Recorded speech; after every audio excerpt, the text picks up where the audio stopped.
What's up guys, welcome back to DIY Dudes. In this video, I'm going to be showing you how to install vinyl flooring over top of existing deteriorated old ratty hardwood.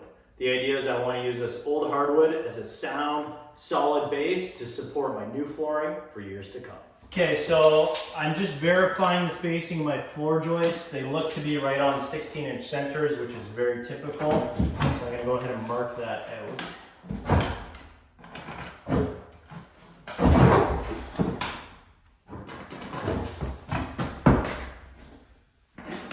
And then I'm actually using a screw and an impact driver to drill in a screw, and you can really feel it bite into something when it actually hits the floor joist.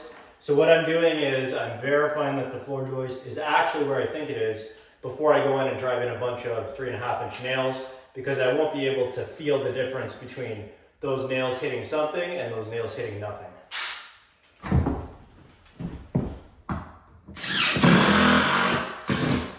So this step is probably one of the most critical. You want to make sure that your subfloor is actually solid and securely fastened to the floor joist beneath it. I've gone ahead and I've shown you guys how to establish the alignment for the floor joist. And then I'm actually going to use my 3.25-inch framing nail gun to make pretty quick work of this. Alternatively, you guys could use regular flooring screws if you don't have this tool handy.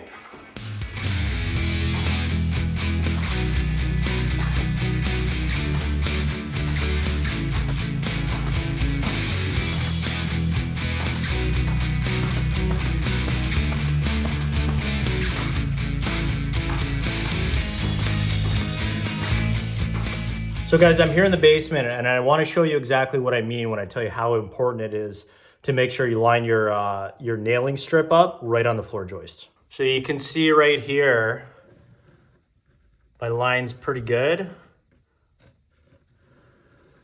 And then I straight it just a little bit for this run. And then it looks like I corrected it and jumped back in. So overall, I'm actually pretty happy. I hit most of them. Here's another little run where I trailed off slightly in here. See these are my framing nails. But overall, I'm pretty good. Okay guys, this actually turned out great. This floor is solid. This area in particular, there was a lot of bounce and a lot of squeak in it before I did the nails. And right now, it's solid. No movement, no squeaking, no nothing. It's great. Some people might want to go ahead and sand this floor, try and get it smooth like with a big sanding pad or a floor sander or something like that. But this wood, honestly, you'll be here for hours sanding it. We don't need it perfect because we're using the thicker underlayment on top and we're going to use a rigid floor plank. So I'm going to go ahead and rip it with the planer, the wood planer, just to get this heaved surface nice and smooth.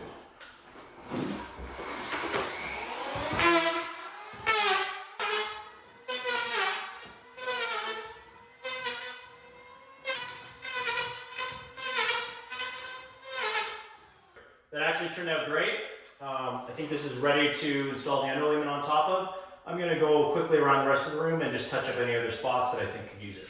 So now that all the surface prep is done and your subfloor is nice and secure, the second most important part of this whole operation is to use an absolutely high quality underlayment. So I'm using an underlayment that is designed for use in condominiums in downtown areas. So what that means is it's very thick, adds insulation value, and it's very quiet. So it's 3 millimeters thick and it's made of EvaFoam. And this stuff, you can't just go into Home Depot and buy it.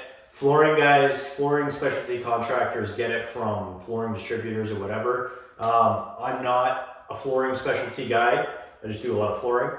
So I always find this stuff on Facebook Marketplace, to be honest. Pro tip, it's actually way cheaper getting it on Facebook Marketplace. I've got this 200 square foot roll. This stuff, you get way more quantity and it's way higher quality. So it's a win-win.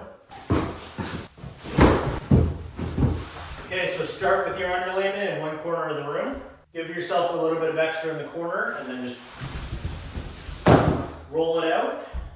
And then afterwards, I'll trim in this edge and that edge to make sure I get a perfect fit. So I always cut it with a little bit of extra.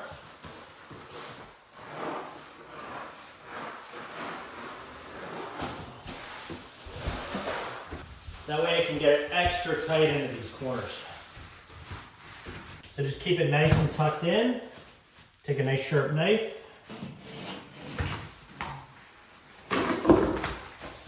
Trim off that edge, and I'll do the same thing on the other side.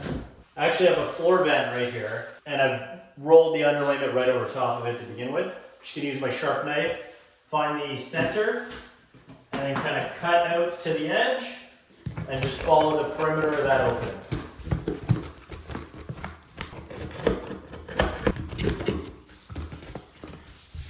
Then to cap this off, I always like to add a little bit of extra tape.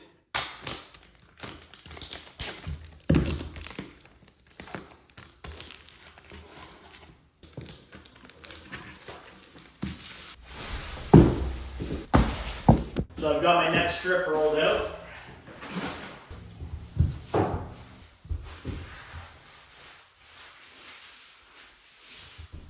Okay, so now that I got these guys roughly where I want them, this part's a bit tricky, but peel off the glue strip, lay them out, and just make sure this edge is nice and flush all the way along your joint. You don't want the two sheets to overlap at all, otherwise you'll end up with a bump. Whenever you're installing this underlayment, always have a roll of sheathing tape. And I'm going to use it to just kind of secure a few key points to make sure nothing moves. You also use this sheathing tape to seal the joints when you do cuts and weird corners and infill pieces.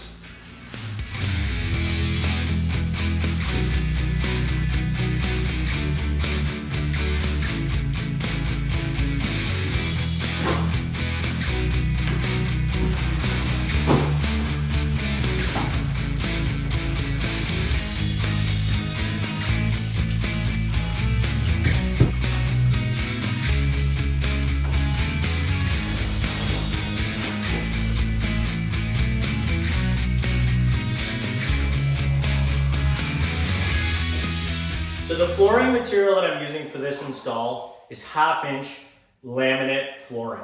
It's not vinyl, it's not 100% waterproof, but it is still extremely durable. The reason that I've selected this specific type of flooring is this floor, the subfloor, is in terrible condition. I need something that's got a little bit of substance to it to span some of these gaps that are going to be created to leave a nice, strong, level, even surface on the finished product. If you're in a situation where you're laying flooring over top of an existing floor that's in pretty poor condition, I would definitely make sure that you use 1/2 inch material at least, and something rigid core like this. Ordinarily with this laminate flooring, you would just start in the top left corner of the room, work evenly with the tongue and groove along the length of the room. I've got a bit of a unique situation here. So this room, I actually want to do flow-through flooring from the kitchen into this living room here without doing a transition joint between the two. So this is a bit of an advanced technique. I'm gonna walk you through high level how I've done this, and you guys can follow these steps and hopefully get the same result. So the first thing I've done is I've actually started the flooring in this opposite room, and I've done it up to the point where it's transitioning into this following room. The reason I've done just this strip is I need to figure out how wide my starting piece needs to be at this end in order to have a full plank right here. So I've got just enough flooring done to make its way into this room. And the next thing I've done, which is absolutely key, and it's a bit tricky in this old house I'm working in, I've needed to make sure that this piece is as square as possible. So between the two rooms, the walls are a little bit off, things are a bit weird, but I've measured evenly the distance from the edge of this board to the wall, and I've got a pretty even 49¼ inches. So it's 49¼ inches from this point to the wall here. So if I take that distance and divide it by the length of the exposed face of board, I should end up with a piece about 0.53 of full width wide. So if I take 7½ and divide it by 0.3, that's, I don't know, 3 3/4 or something like that. So, but in order to make absolutely sure, because I don't want to, figuring it out by calculator is great, but I want to make absolutely sure I've got this distance 100% correct, because I'm gonna start this strip here and I'm gonna run into an issue when I get to that end if I didn't get the measurement exactly right. So I've got a bunch of scrap pieces of material and I'm just gonna lay these in place and just physically check the width that the last piece needs to be, see how close my math worked out. So the other thing I've done before I started this is I added a little bit of weight on this floor because this floor slides around. I made a bunch of adjustments to get it perfectly square. I've added some weight just using boxes of flooring on that end to hold everything nice and steady.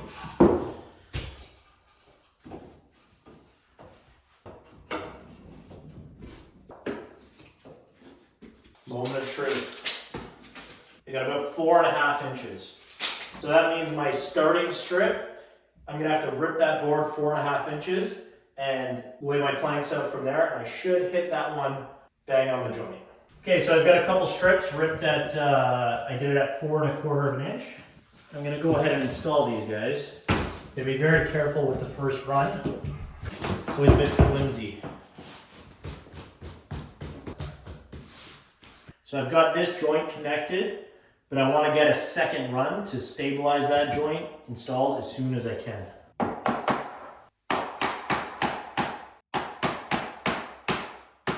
I'll follow right in behind that with one more piece.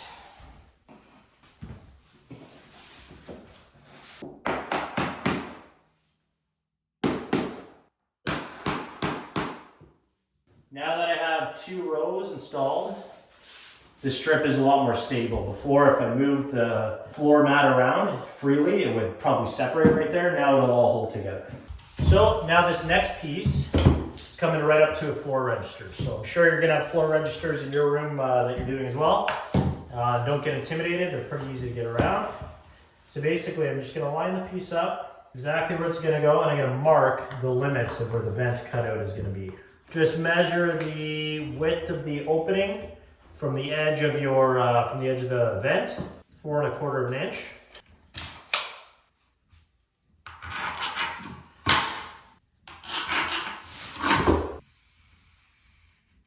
And there you have it. That is the cutout required to install this vent.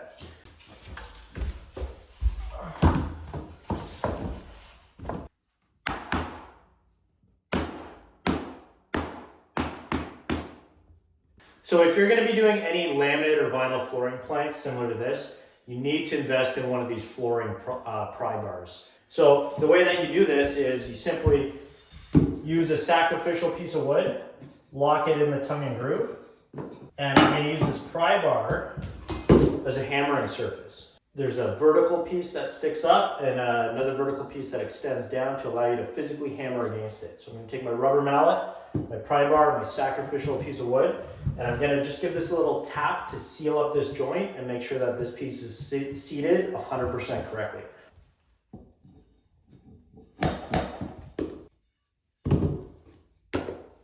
So guys, I've got through the hardest part. I've got my starter row completed and I've got the next row locked in. I've got my cutoff from the opposite end I'm going to use to start this third row. And then honestly, it's pretty straightforward from there. You install the flooring planks from one end to the other and just work your way across the entire length of the room.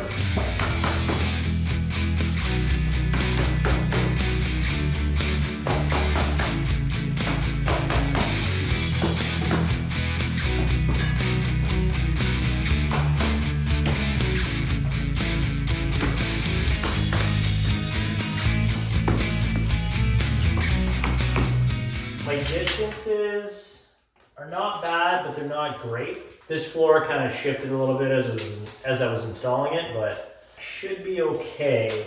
You know, peel this back.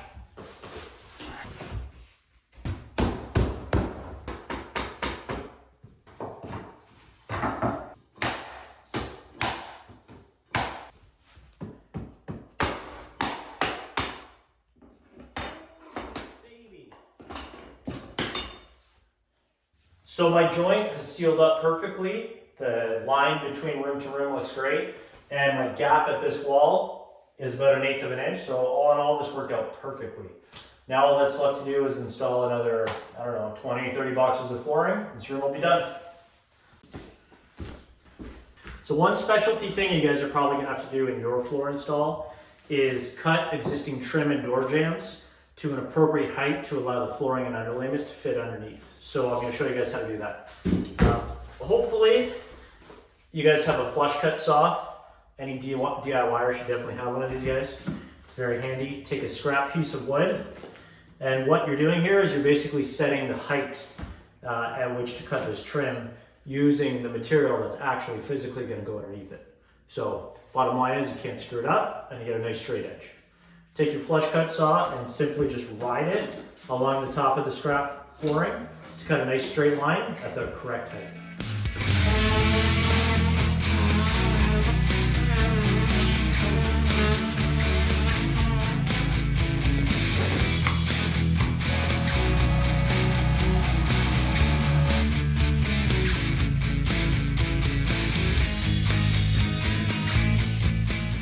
So I've got to my last strip, the piece that lines up right against the wall, and this looks actually really good. My distance from the wall to the edge of the flooring is pretty uniform. So that means my flooring overall in this room is pretty square. So I'm gonna go ahead and cut this last strip on my table saw lengthwise to get this thin little strip. That piece is gonna go all the way along this run and should allow me to finish this room off.